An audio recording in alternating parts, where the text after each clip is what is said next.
Radio Publique Africaine.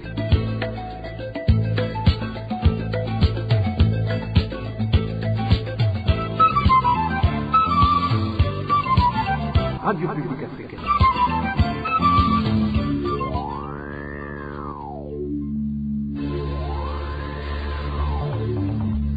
C'est le moment de suivre le journal parlé en français. À la présentation, Onésime Douchima-Guité.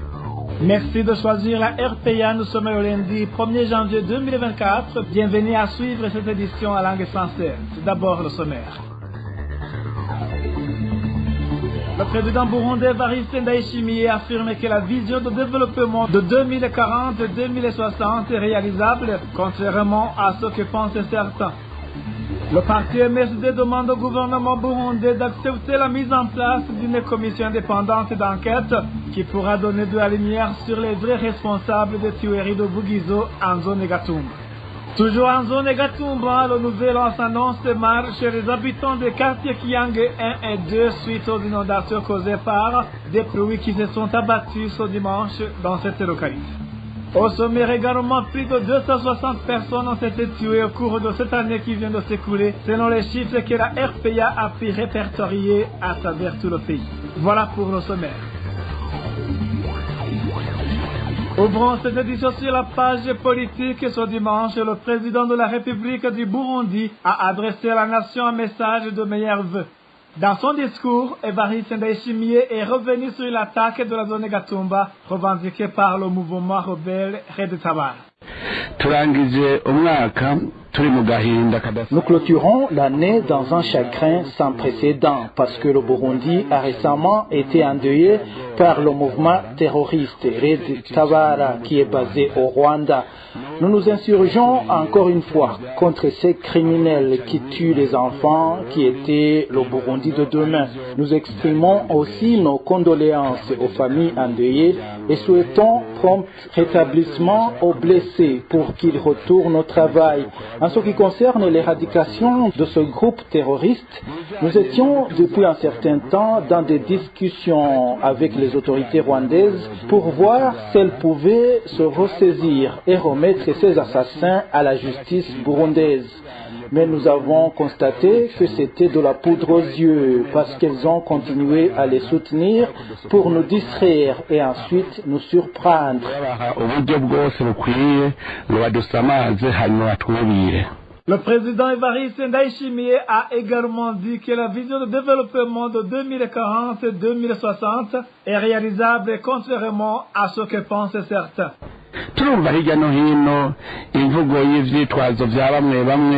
Nous entendons ça et là les gens qui disent que la vision d'un Burundi émergent en 2040 et d'un Burundi développé en 2060 n'est qu'une illusion parce que le pays n'a pas d'électricité suffisante, il n'y a pas de routes suffisantes.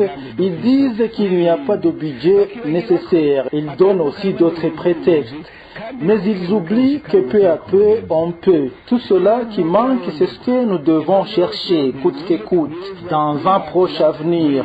Lorsque tous les Burundais vont comprendre que notre objectif est d'augmenter la production, que chacun doit faire bien son travail suivant ses capacités, dans quelques années seulement, nous atteindrons cet objectif d'un pays émergent puis développé.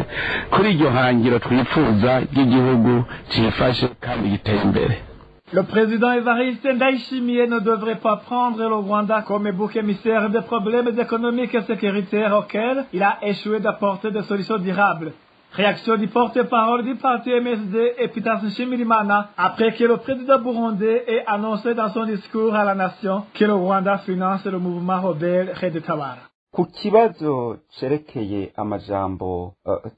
S'agissant des propos du président Evariste, que nous qualifions de propos de honte quand il accuse le Rwanda de soutenir le mouvement Red Tabara, nous estimons que c'est une façon qu'il a trouvée pour chercher des boucs émissaires concernant de multiples défis qui minent le pays, auquel il a échoué de trouver des solutions durables.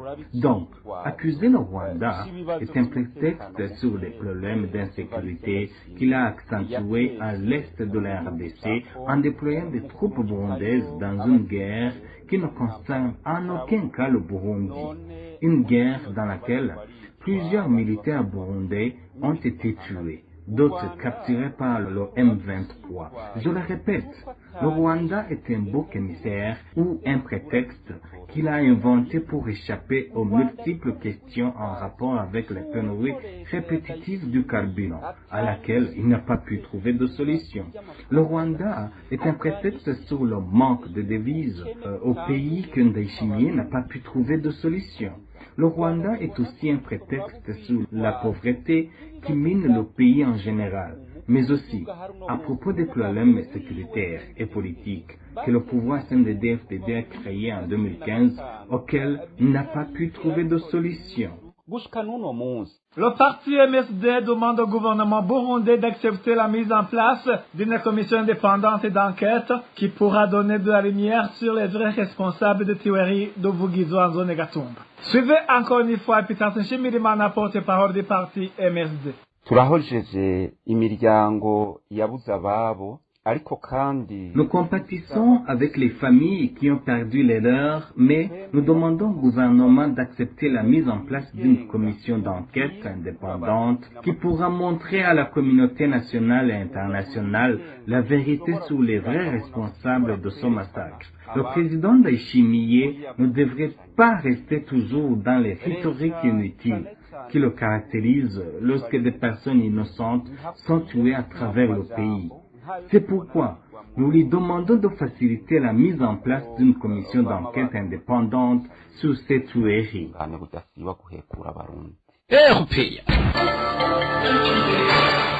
Je vous le disais en titre, le nouvel lance annonce marche chez les habitants des quartiers Kiang 1 et 2 en zone Gatumba de la commune de Mutimbuzi suite aux inondations causées par des pluies qui se sont abattues ce dimanche dans cette localité.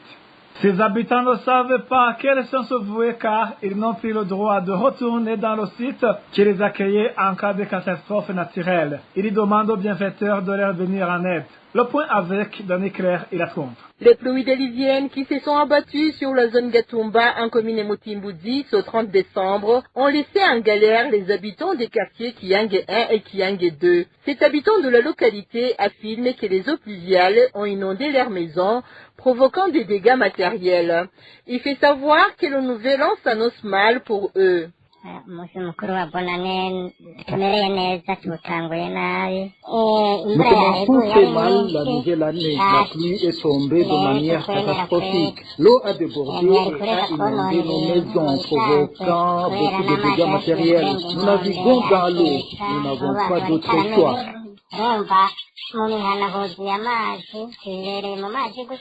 Ces habitants de Gatumba ne savent pas à quel sens se vouer, car ils n'ont plus le droit de retourner dans le site qui les accueillait en cas de catastrophe naturelle, et demandent aux bienfaiteurs de leur venir en aide.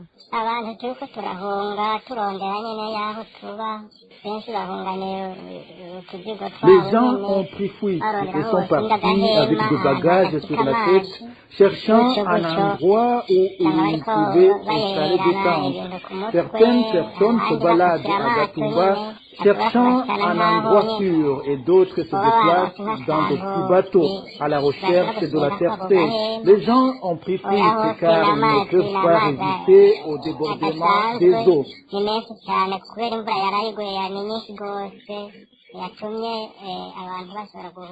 À ce propos, nous n'avons pas encore pu joindre l'administrateur de la commune de Mutimbuzi pour qu'il puisse s'exprimer à cette situation de ses habitants.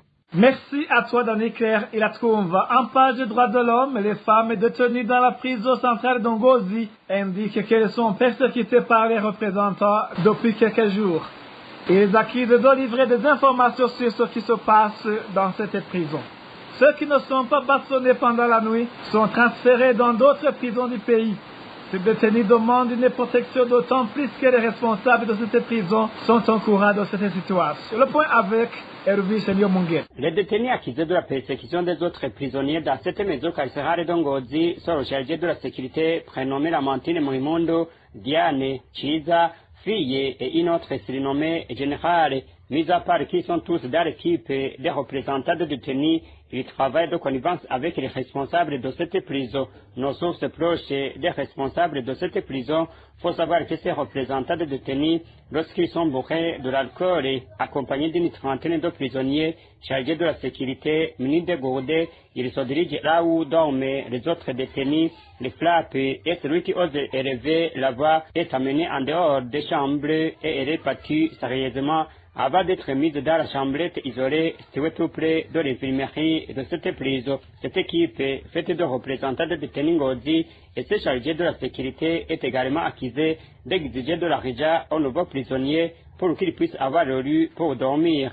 Dans la chambre où dorme le surnommé général, un nouveau détenu est exigé de payer une somme de 150 000 francs, indique nos sources, et celui qui va dans les chambres communes doit donner une somme de 50 000 francs. Ce montant collecté auprès de nouveaux prisonniers est partagé par Janine Manario, la directrice de cette maison carcérale et le chargé des affaires sociales, précise nos sources. C'est toujours nos sources proches des responsables de la prison de Ngozi. Ceux qui sont soupçonnés de livrer des informations sont ciblés et les représentants remis ciel et terre pour qu'ils soient transférés dans les autres prisons du pays. L'exemple le plus récent est celui de 4 prisonniers qui ont été transférés dans la prison de Muyinga samedi dernier. À présent, les détenus de la prison de Ngozi demandent à la direction de la prison de Ngozi et au gouverneur de la province de Ngozi d'arrêter ces persécutions, d'autant plus que les différentes autorités en sont informées. La rédaction de la RPA n'a pas encore pu joindre Janine Manario, la directrice de la prison de Ngozi, partie des femmes, pour qu'elle puisse s'exprimer sur ce sujet. Parlons gouvernance à présent. Une partie du personnel de l'hôpital Kira alerte et demande à ce que les scanners et IRM soient bien gardés afin d'éviter toute tentative de vol. C'est après qu'ils aient appris que les responsables du hôpital sont en train d'essayer de vendre en cachette ce matériel.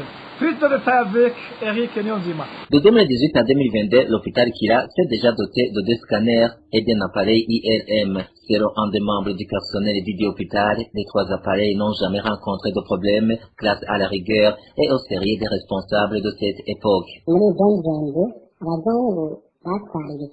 En 2022, il y avait 2 scanners fonctionnels et en bon état. Ils étaient tous de marque Toshiba, il y avait respectivement 16 et 64 barrettes. Ils étaient très bien entretenus, car une équipe de techniciens européens assurait leur maintenance tous les 3 à 4 mois. C'est pour cela qu'ils ont toujours été en très bon état.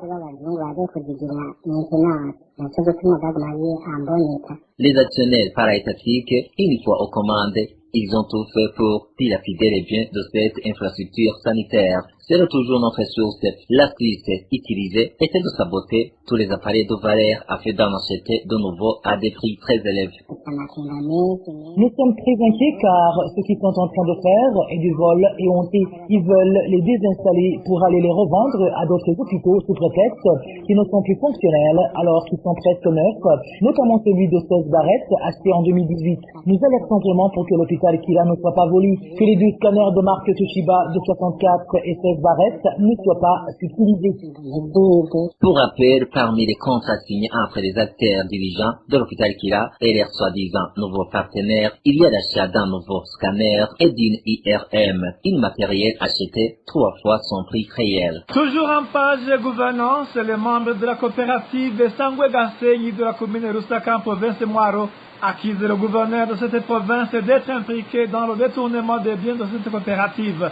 Étant donné que cette coopérative figurait parmi celles qui progressent dans le pays, ses membres demandent avec insistance qu'il y ait des enquêtes pour que les coupables de ce vol soient poursuivis et punis conformément à la loi. Le point avec Hervé Seigneur Munguet. Le gouverneur de la province de Mwaro, colonel Gassanzo Gaspard, est pointé du doigt parmi les présumés auteurs du détournement des biens de la coopérative Sangwe Gasenyi de la commune de Rusaka par les membres de cette coopérative pour avoir collaboré avec les responsables de cette coopérative dans ces actes. Une des preuves qu'ils retiennent contre lui, c'est qu'il y a une vache que le gouverneur de la province de Mwaro a achetée à la coopérative Sangwe Gasenyi sans communiquer aux membres de cette coopérative et qu'ils ne savaient pas d'où est passé cet argent, raconte un membre de cette coopérative. Le colonel Gassangue Gaspard, qui est gouverneur de la province de Mwaro, est celui qui est venu acheter la vache de cette coopérative sans avoir organisé une réunion, ce qui a suscité des soupçons et des questionnements au sein des membres de la dite coopérative. Par contre, nous pensons qu'il n'a pas acheté cette vache car l'argent de cette vente n'a pas été versé sur le compte de la coopérative, mais plutôt que la vache lui a été offerte comme un cadeau pour acheter son silence sur la mauvaise gestion des fonds de cette coopérative qui était la deuxième dans tout le pays. Ayant constaté qu'il y a des signes qui montrent que la coopérative est en train de tomber en faillite, les citoyens ont dû faire recours la semaine dernière au Fonds national d'investissement communal et phonique en sigle pour faire le contrôle. Ils ont trouvé que la coopérative Sangwe Gasenyi, qui occupait la deuxième place dans tout le pays pour son progrès économique, étant donné qu'il était arrivé à 153 millions de francs burundais, son compte n'avait actuellement qu'une somme de moins de 100 000 francs burundais. Le président de cette coopérative a affirmé devant le président de la République, quand il était venu voir les activités de la coopérative, qu'il y a 153 millions de francs burundais sur le compte. Il a aussi fait savoir que la coopérative possède une voiture et des champs. Mais nous ne savons pas où sont passées toutes ces richesses. Les agents de Phonique sont venus vendredi dernier pour faire le contrôle et ils ont trouvé que sur le compte de planification de la coopérative, il ne reste que 29 000 francs burundais et que sur un autre compte de la coopérative, il ne reste qu'une somme de 68 000 francs burundais. Bien que le président de la coopérative de Sangwe Gasenyi, Merance Ndayishimiye, son adjoint Grégoire, ainsi que le trésorier Fidèle Ngabonziza ont été arrêtés puis conduits au cachot du commissariat de police de Mwaro. Les membres de cette coopérative demandent que le gouverneur de la province de Mwaro soit également arrêté et interrogé car il aurait aussi joué un rôle dans le détournement de ces fonds. Cependant, la rédaction de la RPA n'a pas encore pu joindre le colonel Gassangue Gaspard, gouverneur de la province de Mwaro, pour s'exprimer sur toutes ces accusations portées contre lui. L'Organisation pour la lutte contre l'expression, les boissons prohibées, le tabagisme et l'alcoolisme salue la décision du gouvernement en ordonnant que les boissons alcoolisées ayant une teneur en alcool de plus de 16% soient toutes mises dans des bouteilles en verre et qu'elles soient aussi vendues dans des bars appropriés. Raphaël Ngendakumana, président et représentant légal de cette organisation, demande toutefois au gouvernement d'étendre cette décision à d'autres boissons n'atteignant pas le degré d'alcool de 16% car elles aussi font de ravages et mettent en péril la vie des Burundais. Leur cause salue cette décision. Quel est l'impact de cette décision? Cette décision qui a pris en date du 29 par le ministre de l'Intérieur, du développement communautaire et de la sécurité publique, c'est là très bénéfique pour la population burundaise. Ça va diminuer l'ivresse publique et les morts causés par ces boissons appelées qui. Leur cause demande le gouvernement burundais de ne pas s'arrêter seulement sur ces boissons qui dépassent la teneur en alcool de 7%, mais aussi des boissons qui ont la teneur d'alcool d'au moins de 16%. Surtout les boissons appelées Zanzabuka, Rosagara, Susuruka, etc. Ces boissons aussi ravagent la population burundaise. Leur cause demande le gouvernement d'exiger les importateurs ou les producteurs de ces boissons de les mettre dans les bouteilles en verre. Leur cause demande les administrateurs communaux, zonal et collinaires de veiller et de mettre en application cette décision. Surtout, ces administrateurs ou les chefs de colline sont les premiers responsables pour mettre en application cette décision qui a été prise par le ministre de l'Intérieur. Nous demandons ces administrateurs d'aimer leur pays et de le bien de ces peuples en évitant surtout quelques commerçants qui ont l'habitude de les corrompre. Leur cause aussi demande les consommateurs de ce boisson de collaborer avec la police et l'administration pour dénoncer là où se trouvent ces boissons pour que la police fait son travail. Je vous le disais en titre, la rédaction de la RPA a pu répertorier 260 personnes assassinées dans les 18 provinces du pays au cours de cette année qui vient de s'écouler. Parmi ces victimes, 35 sont des femmes et 24 enfants. Le détail avec Hérode Diveremèche. Au cours de cette année qui vient de s'écouler, la province de Cibitoke vient en tête avec 44 personnes assassinées. Elle est suivie par la province de Gitega qui compte 32 personnes assassinées, puis Bujumbura avec 28 victimes, dont 20 parmi elles ont été tuées au cours d'une attaque en zone Gatumba. La mairie de Bujumbura compte 23 personnes assassinées, 18 en province Kirundo et 14 cas d'assassinat en province d'Ongodi. Les provinces de Ururi, Kayanza, Bubanza et Muyinga ont enregistré 13 personnes tuées dans chacune d'entre elles. Toujours au cours de l'année 2023, la province de Rumongue a connu 12 cas d'assassinat, au moment où, dans la province de Makamba, la RPA a pu répertorier 8 personnes assassinées. La province de Muramvya a enregistré 6 personnes tuées, la province de Luyigi 5, tandis que les provinces de Changuzo et Mwaro ont enregistré 4 cas d'assassinat dans chacune d'entre elles. Vient enfin la province de Rutana qui a enregistré 2 personnes tuées au cours de cette période. Parmi les 260 victimes d'assassinat que la RPA a pu répertorier, certaines d'entre elles ont été retrouvées mortes, d'autres poignardées ou égorgées. Parmi ces victimes figurent 24 enfants et 35 femmes. Merci à toi, Elodie Désolé méchant. Merci, mesdames et messieurs, de votre attention attentive. Ainsi s'achève cette édition. À la présentation, vous étiez avec Onésime de Chimagit. Bon début de cette année et meilleurs vœux à tous.